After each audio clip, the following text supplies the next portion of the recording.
Hey everybody, hopefully you had a nice little Thanksgiving break and you got refreshed and you're ready to jump back in.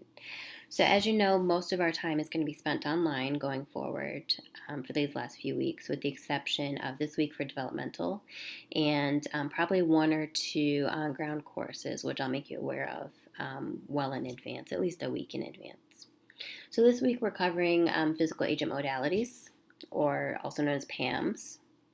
So I'm just going to give you a quick little overview so that you can jump into your assignment.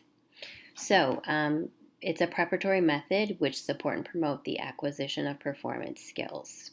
So remember AEPO, this is something that you're going to do that's preparatory, and it sets you up for maximal treatment, better treatment outcomes. Your treatment, you're going to get the most out of it once after you've applied your PAM or used your PAM.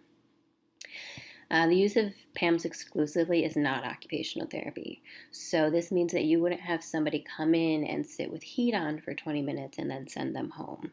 You need to provide an intervention as well. The OT practitioner must demonstrate service competency. We know that. That applies to every area, everything that we do. Some states and or facilities may require a PAM certification. Pennsylvania currently does not. However, you may find yourself working for a facility that requires it. So that means, you take some courses, you take an exam, and you earn a certification. And it's really nice to have, and that's actually something you can pursue on your own if you're interested. It's a nice thing to put on your resume.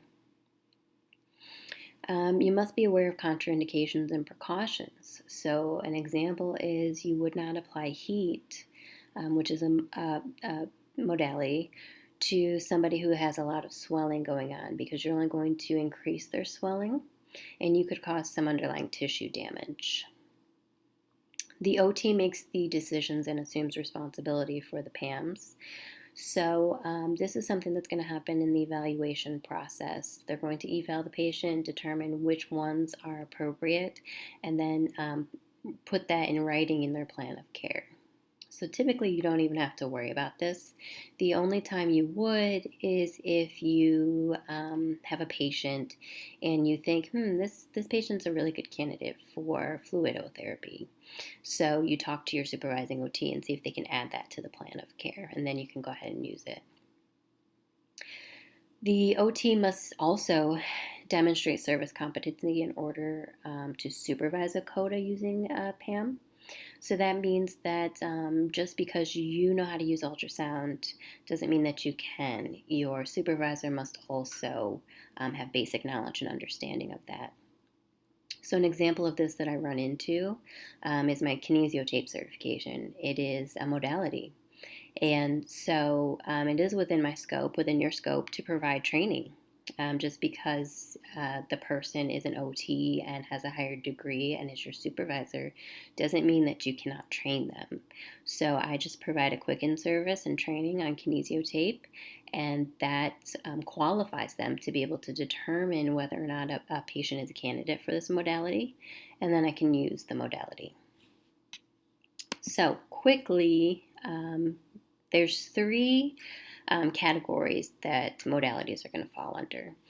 So we have superficial thermal agents, which are going to include things like your hot packs, infrared, cryotherapy. We have deep thermal agents, ultrasound, phonophoresis, shortwave diathermy, and they really deal with deeper tissue healing, these ones do. And then we have electrotherapeutic agents, so biofeedback, TENS units that you can get at CVS or Walgreens. So your task, and this is why I didn't go into detail with those three areas, because you're going to do it. So you've each been assigned a physical agent modality to become an expert in. So what you're going to do is define and describe the physical agent modality. So what is it? Why would we use it? When would we use it? How would we use it? Identify any major precautions and contraindications.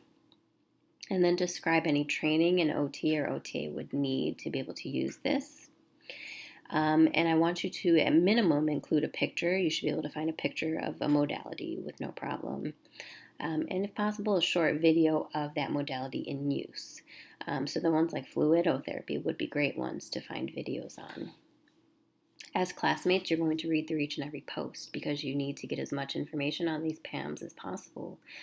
There will be a quiz, and there's an applied learning assignment on an ICE video. So you do need to have this information.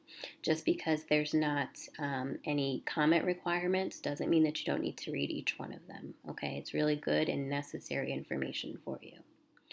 If you have any questions, I'm available through email. Text message is going to be the fastest for a response. But just because I'm not there doesn't mean I'm not here for you. So let me know if you have any questions.